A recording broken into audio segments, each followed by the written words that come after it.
नमस्कार, मैं हूं राज पाठक और आप देख रहे हैं बुलेट न्यूज टीवी। इस वक्त नगर पालिका चुनाव को लेकर जहां प्रत्याशियों में काफी जोश है, वहीं पर एक सवाल जो इस वक्त सबके मन में है कि क्या नगर पालिका चुनाव रद्द हो जाएगा। लेकिन इन सब के बीच में जब हाईकोर्ट में यह मामला पेंडिंग में चला गया है तो जानना जरूरी है कि आखिरकार कहां पर क्या पेच है जो फंसा हुआ है। हमारे साथ में बातचीत करने के लिए वरिष्ठ पत्रकार और वरिष्ठ वकील परमेंद्र मिश्र जी हैं। आपका स्वागत है बुलेट न्यूज में। सवाल यही होगा कि नगर पालिका चुनाव जो ये मामला, जो ये नया गाइडलाइन आया, उसके बाद जो हाईकोर्ट में जो मामला गया, क्या कुछ चल रहा है हाईकोर्ट में सर? देखिए, इसमें हाई कोर्ट में कुल 8 याचिकाएं दायर की गई हैं अलग अलग पक्षकारों के द्वारा, जिसमें 2-3 चीज़ों को सरकार के स्टेप्स को चुनौती दी गई है। जैसे एक Sunil Kumar versus state of Bihar मामले में 1 अप्रैल 2022 के उस लेटर को चुनौती दी गई है, जिसमें बिहार सरकार ने राज्य निर्वाचन आयोग को पत्र लिखकर कहा था कि वो चुनाव कराने को तैयार है। एक इस पत्र को चुनौती दी गई है। दूसरा एक मामला है उज्जवल सिंह बनाम स्टेट ऑफ बिहार। इसमें जो 8 तारीख को राज्य निर्वाचन आयोग द्वारा अधिसूचना जारी की गई थी, जिसमें आरक्षण का जिक्र किया गया था विभिन्न पदों के लिए, और उसके साथ साथ जो 9 सितंबर को चुनाव के लिए अधिसूचना जारी की गई थी, उसको चैलेंज किया गया है। इस तरह की 8 याचिकाएं दायर की गई हैं, जिसमें नगर निकाय चुनाव को लेकर के जो प्रशासनिक तैयारियां थी, जो नीति थी, उसको चैलेंज किया गया है और उसकी सुनवाई पटना हाईकोर्ट में चल रही है। सुनवाई के बीच में एक बड़ा सवाल ये आ रहा है कि Vikas Krishna Rao Gawali versus state of Maharashtra जो मामला है, क्या है ये? क्योंकि कहा जा रहा है कि सुप्रीम कोर्ट का जो मेन आधार है, या ये जो अभी नगर पालिका का जो मेन आधार है जिससे बहस चल रही है, वही एक मामला है जहां पर पेच फंस सकता है। क्या है सर ये मामला? देखिए, ये एक बड़ा इंपॉर्टेंट मामला है और इसको बात को समझना होगा, क्योंकि सारे विवाद, सारा कुछ प्रॉब्लम इसी से जुड़ा हुआ मामला है। विकास कृष्ण राव बनाम महाराष्ट्र सरकार में माननीय सुप्रीम कोर्ट की 3 जजों की बेंच ने एक बड़ा ऐतिहासिक फैसला दिया था। उस फैसले में एक जो सबसे ज्यादा बात कही जा रही है, अभी हाई कोर्ट में भी जो चर्चा चल रही है, ट्रिपल टेस्ट की, 3 स्तर के टेस्ट करने की बात कही गई थी। ये 3 टेस्ट क्या है, इसको हमको समझना होगा। बिल्कुल।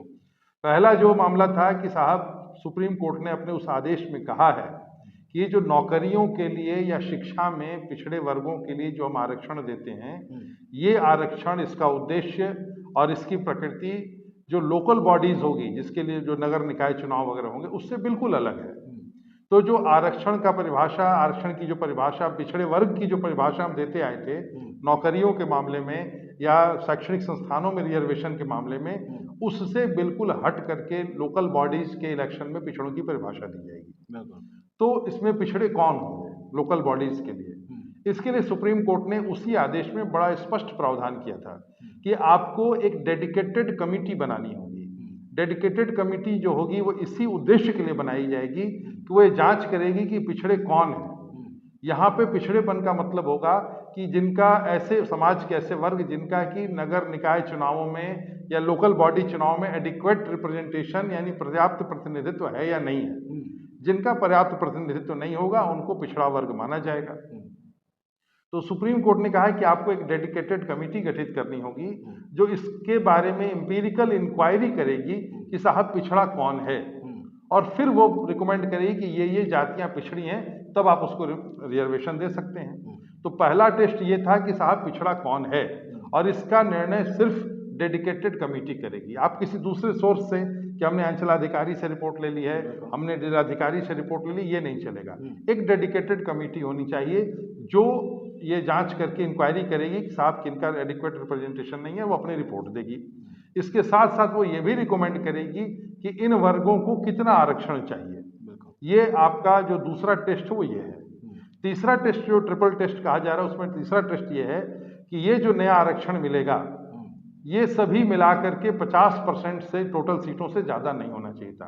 तो ये ट्रिपल टेस्ट का जो सिद्धांत आया था, इसी फैसले में आया था, जिसे बाद में राहुल रमेश वाघ वर्सेस स्टेट ऑफ महाराष्ट्र या मनोहर नागर बनाम स्टेट ऑफ मध्य प्रदेश में भी सुप्रीम कोर्ट ने यही भावना जताई थी। इसी बात को लेकर के हाई कोर्ट में चैलेंज किया गया है कि बिहार सरकार ने ऐसी कोई डेडिकेटेड कमेटी गठित नहीं की है जो पिछड़ों की पहचान कर सके, और इस प्रकार से सुप्रीम कोर्ट की इस गाइडलाइन का पालन नहीं हुआ है, ट्रिपल टेस्ट का पालन नहीं हुआ है, इसीलिए सारा विवाद उठ खड़ा हुआ है। ये जो इस वक्त जो राज्य निर्वाचन आयोग का गाइडलाइन आया, ये गाइडलाइन की अब जनता फैसला करेगी कि इस वक्त चुनाव में जो नगर निकाय के चुनाव में जो अध्यक्ष होंगे, उपाध्यक्ष होंगे, उसका फैसला वार्ड का फैसला होगा, वो जनता करेगी। क्या ये अब मान्य नहीं होगा जब देखिए, मामला बिल्कुल फंसेगा? जनता ही अंतिम रूप से फैसला करती है, लेकिन सवाल दो तीन उठ रहे हैं। पहली बात उठ रही है कि जो बिहार सरकार का जो में जो पारित है नगर पालिका अधिनियम 2007, उसमें जो चुनाव अभी कराए जा रहे हैं उसी के आधार पर कराए जा रहे हैं। उसकी जो धारा 2 है, उसकी उपधारा 100 में अभी भी वही परिभाषा लिखी गई है कि साहब 1991 में जो नौकरियों के लिए पिछड़े वर्गों को आरक्षण देने की बात करते समय जिन लोगों को पिछड़ा वर्ग माना गया था, उनको भी आज भी आप पिछड़ा वर्ग उन्हीं को मान रहे हैं। नई कमेटी गठित करके आपने नई लिस्ट पिछड़ा वर्ग की नहीं बनाई और आपने धारा 2 उपधारा 100 में कोई संशोधन नहीं किया है। तो ये एक तरह से सुप्रीम कोर्ट के आदेश का उल्लंघन है, जो कहता है कि साहब नौकरियों का आरक्षण और लोकल बॉडीज का आरक्षण बिल्कुल अलग प्रवृत्ति का है, दोनों में पिछड़ेपन का अंतर होना चाहिए। दोनों में सेम कैटेगरी में आप पिछड़ा नहीं काउंट कर सकते, तो पिछड़े की परिभाषा यहाँ पर बदलनी होगी। लेकिन जो नगरपालिका अधिनियम 2007 है, पिछड़ों की परिभाषा वही रखे हुए है जो 1991 के अधिनियम में था, जिसमें कि नौकरियों में पिछड़ेपन की बात कही गई थी। दूसरा जो सवाल उठ रहा है सबसे महत्वपूर्ण, कि धारा 29 जो है नगरपालिका अधिनियम 2007 की, वो बताती है आरक्षण के प्रावधान को। तो जो उपाध्यक्ष का पद है या कई ऐसे पद हैं, उनमें कोई आरक्षण का प्रावधान नहीं है।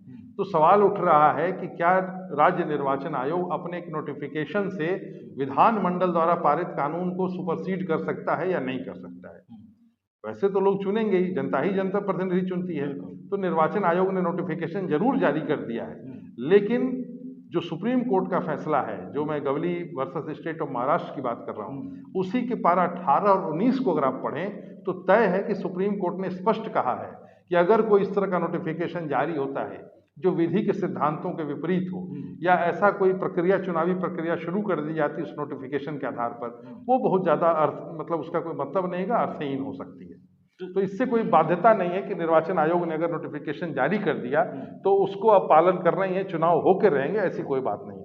अभी सुप्रीम हाई कोर्ट को पूरा अधिकार है कि कोई भी डिसीजन दे सकती है। यहाँ पर जब बिहार सरकार की बात करें, चूंकि अभी हम जो चुनाव की चर्चा कर रहे हैं खास करके, तो यहाँ पर आरक्षण को लेकर के जो आप बात कर रहे हैं, नौकरी को और ये जो नगर निकाय का चुनाव है, कितना अलग है, क्यों एक नहीं है? जब पिछड़ेपन की अगर बात करें तो जो हमारे पास डाटा है उस आधार पर अगर गवर्नमेंट करती है तो क्या दिक्कत है, और अगर अभी है तो इसमें क्या दिक्कत है? देखिए, इसमें दिक्कत की बात यह है कि सुप्रीम कोर्ट का ऑर्डर, सुप्रीम कोर्ट ने अपने ऑब्जर्वेशन में संविधान की जो हमारी अनुच्छेद है 243 डी और 243 टी, इस पर बहुत विस्तृत व्याख्या की है गवली बनाम स्टेट ऑफ महाराष्ट्र के मामले में, और बहुत स्पष्ट तौर पर कहा है कि नौकरियों में जो आरक्षण आप दे रहे हैं, शैक्षणिक रूप से पिछड़े जो लोग हैं उनको दे रहे हैं, नौकरियों में आर्थिक रूप से जो पिछड़े वर्ग हैं उनको आप दे रहे हैं, सामाजिक पिछड़े को दे रहे हैं। सेम क्राइटेरिया आप नगर निकाय चुनाव में, लोकल बॉडीज में नहीं दे सकते। यहाँ पे तो प्रतिनिधित्व का सवाल है, तो आपको देखना पड़ेगा कि लोकल बॉडीज में हो सकता है कि कोई सामाजिक रूप से पिछड़ा वर्ग हो, लेकिन लोकल बॉडीज में उसमें 80% लोग जीत के आ रहे हो। तो ये पिछड़ापन यहाँ पर है कि नहीं है? कोई ऐसा नहीं कह रहा है कि बिल्कुल जो जातियां नौकरियों के लिए रिजर्व हैं पिछड़े वर्ग में आती हैं, ऐसा नहीं कि उनको रोक रहा है कि वो नहीं आ पाएंगी। एक बार फिर से चेक कीजिए कि वो पिछड़ी जातियां क्या लोकल बॉडीज के में रिप्रेजेंटेशन के मामले में पिछड़ी हैं या नहीं है। अगर इसमें भी पिछड़ी पाई जाती है तो आप उनको ओबीसी मान लीजिए या बैकवर्ड कास्ट मान लीजिए, कुछ अन्य जातियों के बारे में विचार कर लीजिए जिनका प्रतिनिधित्व इसमें है या नहीं है। तो ऐसा कोई बाध्यता नहीं है, लेकिन हाँ, इतनी सीधी सी बात सुप्रीम कोर्ट कह रहा है कि लोकल बॉडीज में उनके प्रतिनिधित्व के आधार पर पिछड़ापन तय हो, लेकिन नौकरियों में और जब हम शैक्षणिक संस्थानों में जाते हैं तो उनके इकोनॉमिक सोशल पिछड़ेपन को ध्यान में रखते हैं। बात यहाँ पर रिप्रेजेंटेशन की है। इसी पर एक सवाल ये होगा कि जब अगर हाईकोर्ट में जब ये मामला चल रहा है और चुनाव गाइडलाइन आने के बावजूद जब जिस तरीके से आगे बढ़ रहा है, चुनाव के तारीख आ रहे हैं वोटिंग के, क्या ये रद्द हो सकता है और क्या ये रद्द हुआ है? देखिए ये मामला अभी न्यायालय के विवेक के अंतर्गत है और इसमें अभी कुछ भी फाइनल डिसीजन हम लोग नहीं दे सकते कि रद्द हो जाएगा या नहीं होगा। लेकिन जो चर्चाएं चल रही हैं, अभी 21 तारीख को, बहुत लंबी 22 तारीख को बहस हुई थी हाई कोर्ट में, ऑनरेबल हाई कोर्ट पटना में, बड़े विस्तार से चर्चा, दिन भर इस पर चर्चा चली। राज्य सरकार का उसमें कहना ये है मुख्य तौर पर कि हम ये जो महाराष्ट्र सरकार के मामले में सुप्रीम कोर्ट ने फैसला दिया था, Gawli versus state of Maharashtra, वो बिहार में एप्लीकेबल नहीं होता है। उनका कहना है कि साहब हमारे पास पहले ही से पिछड़ा वर्ग आयोग बना हुआ है, हमको किसी नए आयोग की जरूरत नहीं है। जो अपील करता है इसके खिलाफ में, जो लोग याचिका दायर करता है, जैसे Ujjwal Kumar versus state of Bihar, उनके वकील का कहना है कि साहब आपका जो आयोग गठित है, ये आयोग उन पिछड़े वर्गों के कल्याण के लिए गठित है जिनको आपने ऑलरेडी 1991 का जो अधिनियम है, जिसमें कि नौकरियों में पिछड़े में रिजर्वेशन के लिए आपने जिनको चिन्हित किया था, उन पिछड़े वर्गों के कल्याण के लिए है। जो सुप्रीम कोर्ट का कहना है कि जो डेडिकेटेड कमेटी होनी चाहिए थी नए सिरे से पिछड़ों की पहचान के लिए, वो काम इस कमेटी ने नहीं किया है, वो उसके लिए गठित नहीं हुई है, इसलिए इस कमेटी को मान्य नहीं माना जाएगा सुप्रीम कोर्ट की परिभाषा के अंतर्गत। इस पर मंगलवार को फिर सुनवाई होनी है और व्याप्ता पटना हाई कोर्ट की जो बेंच है, जिसमें मुख्य न्यायाधीश स्वयं उसको प्रिजाइड कर रहे हैं, उनके नेतृत्व में इस पर पूरा कार्यक्रम होने वाला है। उस पर पूरी परिचर्चा होगी और अंतिम निर्णय इस पर दिया जाएगा। और बेसिक जो इशू फ्रेम हुआ है 22 तारीख को पटना हाई कोर्ट में जो बहस में, वो यही इशू फ्रेम हुआ है कि क्या ट्रिपल टेस्ट जो Vikas Krishna Rao versus state of Maharashtra में सुप्रीम कोर्ट की तीन जजों की बेंच ने निर्धारित किया था, वो ट्रिपल टेस्ट का पालन हुआ है कि नहीं। अगर इन ट्रिपल टेस्ट का पालन नहीं हुआ होगा, पटना हाई कोर्ट को लगता है ऐसा, तो तय है कि चुनाव प्रक्रिया रद्द हो जाएगी। चुनाव प्रक्रिया रद्द 3 तरीके से हो सकती है। पहला, या तो जो पिछड़े वर्गों के लिए आरक्षित पदों के लिए चुनाव हो रहा है, उन पदों पर रोक दिया जाए, उन पर चुनाव नहीं हो, बाकी को चुनाव करने की इजाजत दे दी जाए। यहां पर मैं क्लियर कर दूं कि SC ST वर्ग के लिए आरक्षण पर कोई विवाद नहीं है, तो SC ST वर्ग चिन्हित हैं, उनको आरक्षण देना है। तो ये संभव है कि SC ST वर्ग को आरक्षण देकर के बाकी को अनरिजर्व करके सरकार चुनाव करा ले। एक विकल्प बनता है कि जो पिछड़े वर्गों के लिए आरक्षण दिया हुआ है, इन पदों को छोड़ के बाकी पदों के लिए चुनाव करा लिया जाए। या हो सकता है अगर सरकार के तर्क से हाईकोर्ट सहमत हो जाए तो टोटल चुनाव को सहमति दे सकता है। इसलिए अभी फाइनल रूप से कह पाना कि ऐसा होगा ये मुश्किल है, लेकिन इतना तय है कि एक बड़ी संभावना है कि पटना हाईकोर्ट के द्वारा चुनाव की प्रक्रिया में इंटरफेयर किया जा सकता है। बिल्कुल, ऐसा विधि विशेषज्ञों का भी मानना है। बिल्कुल, तो ये जो है अंतिम फैसला हाईकोर्ट पर अभी फंसा हुआ है और जो नगर निकाय का चुनाव है, कहीं ना कहीं अब फैसलों का इंतजार प्रत्याशियों के साथ साथ जनमत को भी है कि आखिरकार ये जो फैसला सरकार ने जो निर्वाचन चुनाव आयोग ने जो गाइडलाइन जारी किया है वो कितना वैलिड होगा। हमारे साथ में वरिष्ठ पत्रकार और अधिवक्ता प्रेमेंद्र मिश्र जी थे। बहुत बहुत धन्यवाद सर आपका इन सभी मुद्दों पर खास करके अपनी राय देने के लिए। फिर मिलेंगे हम। हाईकोर्ट का क्या फैसला होगा इस पर हमारी नज़र होगी। फिलहाल के लिए बने रहिए और देखते रहिए बुलेट न्यूज़ TV।